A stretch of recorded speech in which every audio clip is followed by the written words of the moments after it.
Ni Joseba Irazoki naiz, musikari nafarra. Beti ere interesatua egon naiz musika improvisatuan, esperimentazioan.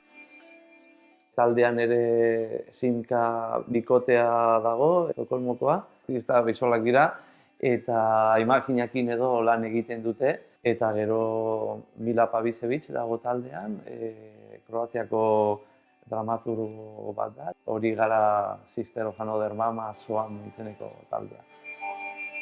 Proiektu hau sortu zen galderak eginez, zein da gure etxea, zeintzuk diren gure nahi arrebak benetan, zer da memoria, pentsatu genuen fanzin bat sortzea modu batean, aipatutako galdera horiek eta lekuko artista edo parte hartu nahi zuten jendearekin gai horiek jorratzeko intentzioarekin.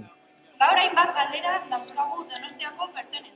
Hemos sido 3 artistas, un músico, había también una escritora. Ser de diferentes disciplinas ayuda, ¿no?, a que sea un trabajo mucho más completo y dinámico también. Y hemos acabado pues haciendo una serie de performances, documentándolas. Ya no me interesas, ¿a qué vienes? Performance egitako bat egiten genuen, hori borobiltzen saiatzeko.